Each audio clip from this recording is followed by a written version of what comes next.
Good evening and thank you for coming here and sharing our auspicious moment. आप सब जानते हैं कि मैं 5 साल के बाद फिल्म बनाई है मैंने, तो जाहिर है कि मेरे दिल के बहुत करीब होगी।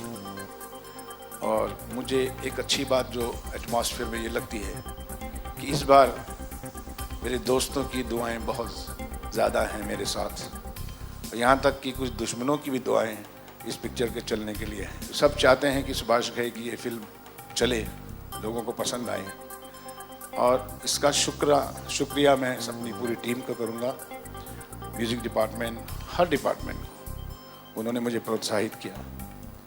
आज म्यूज़िक रिलीज़ है, ये पहला स्टेप है हमारा।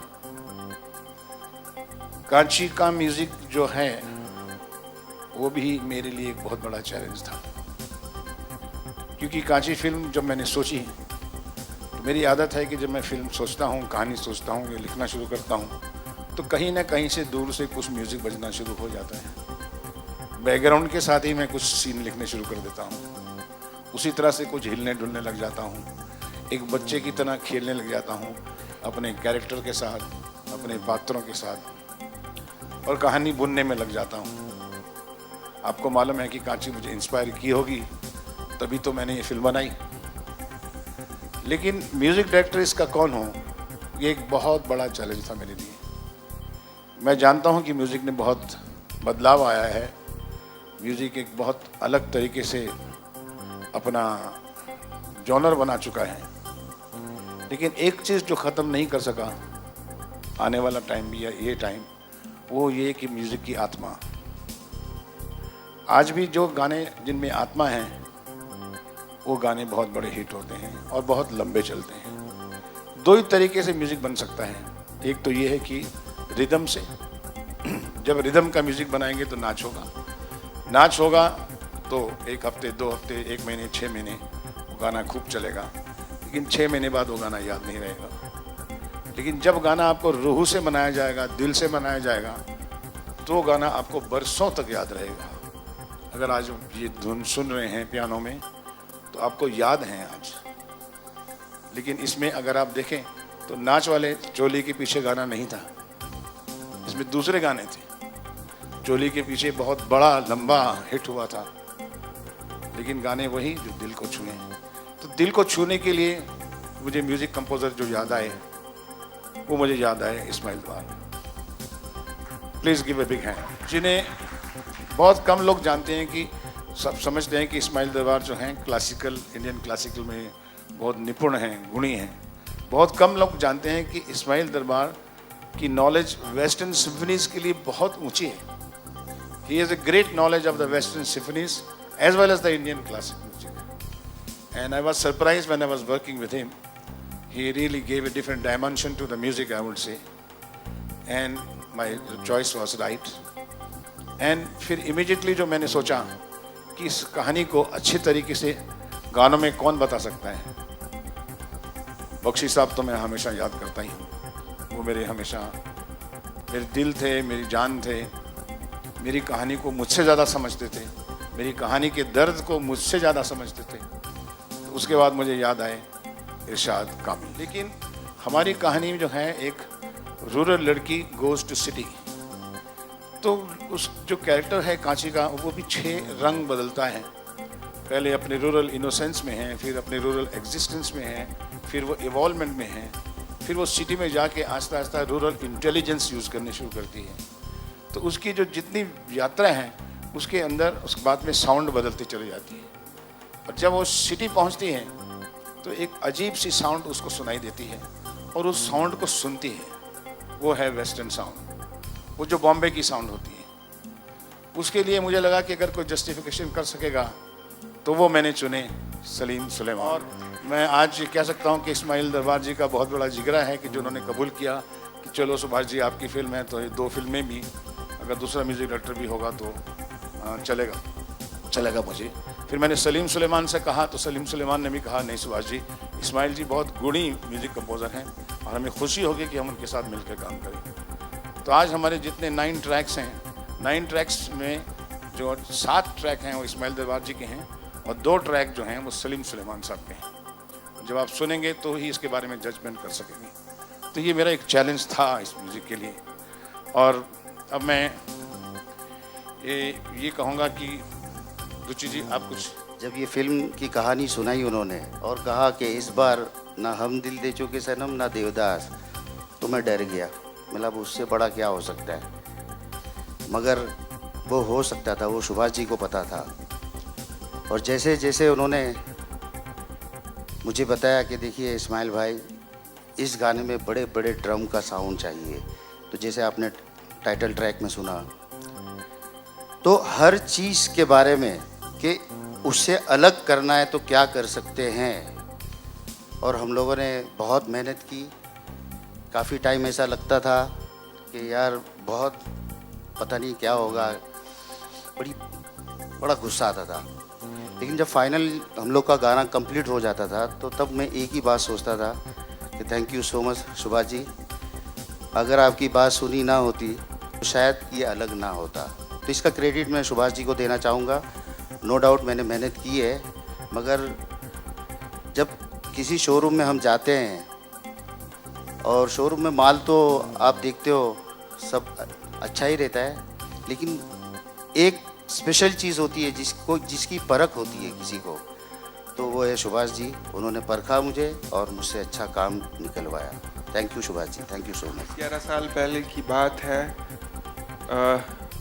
एक बहुत ही नौजवान लिखने वाला मालेरकोटला से पंजाब रोडवेज़ की बस पकड़ के लुधियाना पहुंचा और पश्चिम एक्सप्रेस की ट्रेन लेके 64 नंबर बर्थ पे मुंबई पहुंच गया। सपना एक ही था, किसी दिन सुभाष घई के साथ काम करूंगा, किसी दिन यश चोपड़ा के साथ काम करूंगा। मेरे लिए ये एक और फिल्म नहीं है, कभी नहीं रही। मेरे लिए ये मेरा एक सपना है जिसे मैंने पूरा किसी ना किसी तरह करना ही था। जहाँ जैसे इन्होंने टॉर्चर की बात की, वो टॉर्चर नहीं था, बहुत कुछ सीखना था मैंने सुभाष जी से। हिट पिक्चर बनाई जा सकती है, वो क्या दिमाग है, वो क्या सोचता है, ये अंतर जानेंगे जब गाने सुन लेंगे। पर आप यकीन मानिए, मुझे ऐसा लगता है कि मैंने बहुत बड़ा किला फतेह कर लिया। Thank you so much. Mukta arts का एक फिल्म्स का पार्ट बनना ही अपने आप में एक बहुत अच्छी बात है। और एज अ न्यू कमर, एक नया आर्टिस्ट जब सर के साथ काम करता है तो वो ऐसी खुशी होती है जो बयां नहीं की जा सकती है। बिल्कुल। तो thank you so much sir मुझे चुनने के लिए। Thank you sir, thank you so much. Give a big hand. It is the first digital release in India, in Indian music history.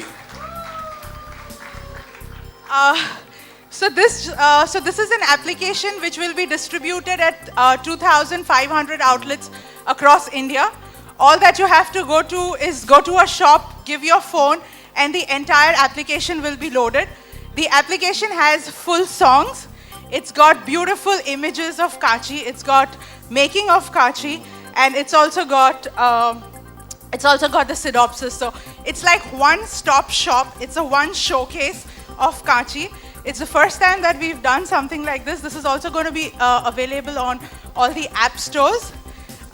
So you can go and download it from iTunes, Play Store, or you can just go across to a Biscuit outlet and get this loaded onto your phone. Thank you so much. Fantastic. I am very blessed and lucky that I am always connected with the new kind of technology. I must share with you that also even additional news about Kachi. That not only the music has been this digital format this way, but also that sound calls Auro sound. What is Auro sound? You must have heard about the stereo sound in the theater. Then 5.1, there's so many 20 speakers. Then 7.1 with the 25 speakers. Now we will introduce you Kachi with 42 speakers with 11.1 sounds over there. So 11.1 sound is known as Auro sound, which will be used first time with the small film Kachi. And thank you. To your surprise, to my surprise, today that hero is with me in front of me, who's my darling, my love, my son, my happy. I would like to call my hero, my only hero of this industry is Jackie Shroff. That his son Tiger is going to be superhero of tomorrow. Give a big hand and my blessings to him. I remember I signed him when he was born. I sent a check of 25,000 rupees as signing amount to Tiger, and I told him, well, अभी तुम पुराने hero हो गए हो, अभी नए hero की जरूरत है. सभी को प्रणाम, नमस्कार, सलाम. हाँ बेड़ू, ज़्यादा कुछ बोलने का नहीं है. वो बता रही थी कि सुबह 5 बजे उठ के ठंडी के अंदर वो पानी के अंदर जान निकल गया था. मेरे को भी वो शॉट याद है. Meenakshi Seshadri had high fever, कुछ 103 ऐसा कुछ बुखार था, और निंदिया से जागी बाहर वो गाना जो पिक्चराइज करने का था. तो सुभाष जी ने बोला क्या हुआ? बोले बीमार है, 103 फीवर है. बोले ठंडा पानी में रखेंगे फीवर उतर जाएगा, चलो. तो हम लोग सब वहाँ पे सुबह 5 बजे वो निकल के वहाँ पे एक छोटी सी एकदम छोटा झरना है, उसके नीचे बैठा हुआ था, वहीं बैठी हुई थी और भारी पड़ गया. तो जब वो बोल रही थी तो मेरे को एग्जैक्टली पीछे पूरा एकदम पीछे लेके गया. बड़ा मज़ा आया. म्यूजिकली हम जाते थे पिक्चर देखने सुभाष जी के लिए कि पूरा म्यूजिक हो और हीरो का इंट्रोडक्शन हो, ये मेन होता था, और हीरोइन खूबसूरत होगी. तो वो सारी चीज़ें मुझे यहाँ दिख रही है. And I am really happy to be out here. बाबा है, बाबा के लिए मैं यहाँ हूँ, और बड़ा खूबसूरत और बड़ा हैंडसम लड़का है माशाल्लाह, और बहुत खूबसूरत लड़की है. 100% all the best to you guys. The music is absolutely फाड़ू. बाकी आई मीन ऊंचा, बहुत ऊंचा है, मतलब बहुत भारी. माफी चाहता हूँ अगर कुछ. When I casted him as a hero, I remember one moment when I cast him as a hero. So मैंने मिला इसको, कुछ बातें की. मैंने बोला कुछ टेस्ट वेस्ट दोगे ऑडिशन? तो बोला नहीं मेरे को टेस्ट वेस्ट नहीं देना आता साहब, मैं कुछ बोल नहीं सकता. फिर मैं अच्छा तुम बातें करो. मैंने कैमरा ऑन कर दिया, कि कुछ बातें करता रहा मुझसे. फिर मैं देखता रहा. फिर मैंने बाद में रात को देखा उस वीडियो को कि ये कैसे बातें करता है. ये एक्टिंग कोई सीन नहीं था, सिर्फ बातचीत थी. मैं इसे कुछ प्रोवोक कर रहा था बातें करने के लिए, and he was responding to it. So next day ये मेरे ऑफिस में आया, 12 बजे मैंने इसको बुलाया था. मैंने बोला Jackie you are my hero of my film.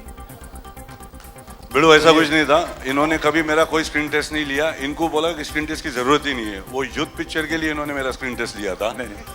और बाबा ने जो टेस्ट लिया था तुमको मालूम ही नहीं जो वो मेरा टेस्ट था. हाँ बहुत अच्छा, मगर बाबा ने टेस्ट ले लिया था हिसाब से.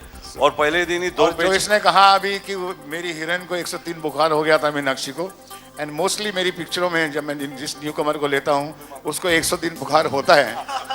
बाद में वो सुपरस्टार बन जाती हैं तो मुझको 103 हो जाता है. क्योंकि वो मेरा फोन नहीं उठाती. Anyway, all the best and congratulations. I think it's a fantastic team. अरे जहाँ से अच्छा वो हिंदुस्तान कहाँ है? सारे जहाँ से अच्छा वो हिंदुस्तान कहाँ है? ये इरशाद साहब ने लिखा, और मैंने कहा सलीम ये बहुत बड़ी जिम्मेदारी आ गई है, और सलीम सुलेमान ने जिम्मेदारी निभाई. लेकिन मैं इरशाद जी से कहूँगा कि बहुत कमाल लिखी है इरशाद भाई ने. एंड ऑनेस्टली फिल्म हमारी इंडस्ट्री में हमेशा कई बार ऐसा होता है कि पहले हम मेलोडी बनाते हैं और फिर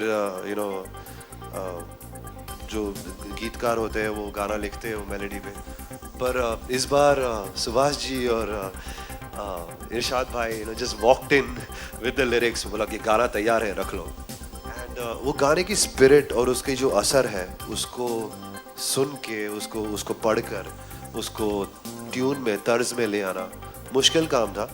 बट मैं कहूँगा कि एक तो सुभाष का इस passion and always his desire to do something outstanding and do something incredibly different yet meaningful. and वो हमेशा कहते हैं कि सुलेमान और मुझे हमेशा कहते हैं कि Salim simplicity is the best city. So that we followed that and it was very nice. Irshad bhai had already written this. को मैंने ये गाना रात को कोई तकरीबन 3:30 बजे लिखने के बाद मेल किया, और ये इत्तेफाक था या क्या था मुझे नहीं पता कि 4:30 बजे इनका जवाब आ गया सुपर. क्योंकि उसमें आवाज आई मेल में सुभाष गई कहाँ है. और उसी दिन फिर वो गाना लेके सलीम भाई के पास, सुलेमान भाई के पास गए, और इन्होंने यकीन कीजिए सिर्फ 2 मिनट सोचा होगा. गाना पढ़ा, फिर पढ़ा, 2 मिनट सोचा और सीधे धुन. जो गाना आत्मा से निकले वो सीधे धुन में ही जाती है।